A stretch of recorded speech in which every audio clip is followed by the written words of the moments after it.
নমস্কার, আপনারা দেখছেন সময় কলকাতা। সময় নিউজ নিয়ে রয়েছে আমি সৈকত। চোখ রাখবো বিস্তারিত খবরে। বারুইপুরে বিক্ষোভে ইন্ধনের অভিযোগ, পুলিশের জালে সিপিআইএম নেতা লায়েক আলী।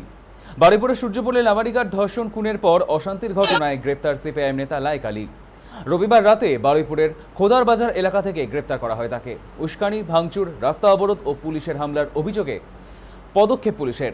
তবে সোমবার আদালতের বাইরে সাংবাদিকদের প্রশ্নের জবাবে লায়েক বলেন, সব মিথ্যে অভিযোগ, রাজনৈতিক প্রতিহিংসা চলছে, এভাবে প্রতিবাদের মুখ বন্ধ করা হচ্ছে।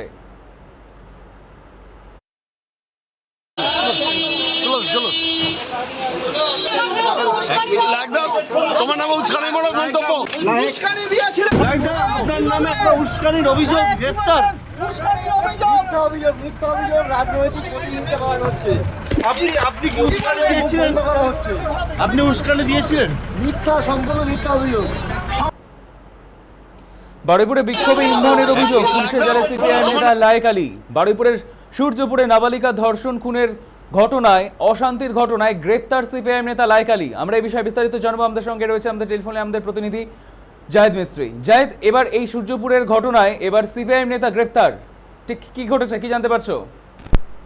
দেখো, এই যে সূর্যপুরে নাবালিকাকে ধর্ষণ করে খুনের ঘটনা ঘটেছিল এবং সেই ঘটনায় উত্তাল হয়েছিল সূর্যপুর এবং সূর্যপুর এলাকায় রাস্তায় একদিকে কাঠ আটকে রাস্তা অবরোধ করা হয়, কাঠ দিয়ে অন্যদিকে রেল লাইন অবরোধ করা হয়। সেই সঙ্গে রাস্তার উপরে টায়ার জ্বালিয়ে বিভিন্ন জিনিস জ্বালিয়ে রাস্তায় আগুন ধরিয়ে দেওয়া হয় এবং আগুন ধরিয়ে রাস্তা অবরোধ করা হয়। সেই সঙ্গে এই নির্যাতিত নাবালিকার মৃতদেহ নিয়ে বিক্ষোভ দেখাতে থাকে এবং তারপরে ঘটনাস্থলে পৌঁছায়, সেখানে লায়েক আলী পৌঁছায় এবং অভিযোগ যেটা মূলত যে লায়েক আলীর ইন্ধনেই কিন্তু এই যে বিজেপি একজন কর্মী তার বাড়িতে ভাঙচুর হয়েছে এবং সেই সঙ্গে এই যে তৃতীয় খুনের ঘটনা, তার উত্তেজনামূলক প্ররোচনা এবং তার যে সে যে বক্তব্য দিয়েছে, সেই সমস্ত বক্তব্যের ভিত্তিতে কিন্তু তার বিরুদ্ধে গৌতম চক্রবর্তী, বারুইপুর পশ্চিমের 1 নম্বর মন্ডল সভাপতি, সেই সঙ্গে অ্যাডভোকেট গৌতম চক্রবর্তী এবং তার যে দল আছে সেই বিজেপির পক্ষ থেকে গৌতম চক্রবর্তী কিন্তু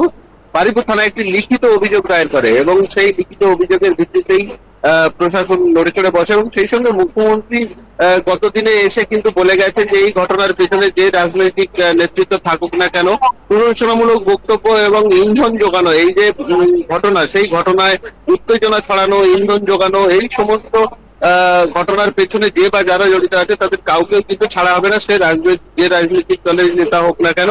এবং তারপরে কিন্তু নড়েচড়ে বসে প্রশাসন এবং কয়েকদিন ধরেই কিন্তু একটা হাওয়া আসছিল যে সিপিআইএম নেতা লায়েক আলী, তাকে গ্রেপ্তার করা হবে এবং শেষ পর্যন্ত গতকাল রাতে তার বাড়ি থেকে, একেবারে তার নিজস্ব বাড়ি থেকেই কিন্তু লায়েক আলীকে গ্রেপ্তার করে বারুইপুর থানার পুলিশ এবং বারুইপুর থানাতে একটা অবৈধ জমায়েত বা কোনো অপ্রীতিকর ঘটনা যাতে না ঘটে সেই জন্যই কিন্তু তাকে নিয়ে যাওয়া হয় নরেন্দ্রপুর থানায় এবং নরেন্দ্রপুর থানা থেকেই আজ একেবারে 7 সকালে তাকে বারুইপুর আদালতে তোলা হয়েছে। এই মুহূর্তে আমরা আছি বারুইপুর আদালতে।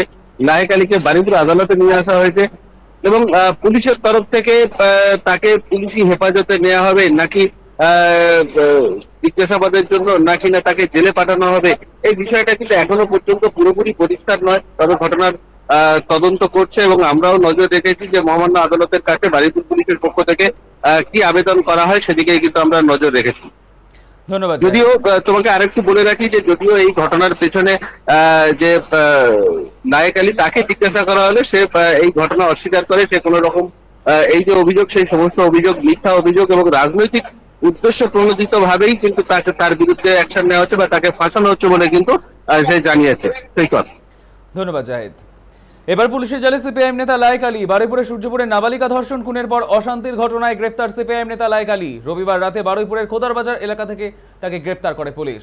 উস্কানি, ভাঙচুর, রাস্তা অবরোধ, পুলিশের উপর হামলার একাধিক অভিযোগ তার বিরুদ্ধে। আর সোমবার আদালতের বাইরে সাংবাদিকদের প্রশ্নের জবাবে লায়েক বললেন, সব মিথ্যে অভিযোগ।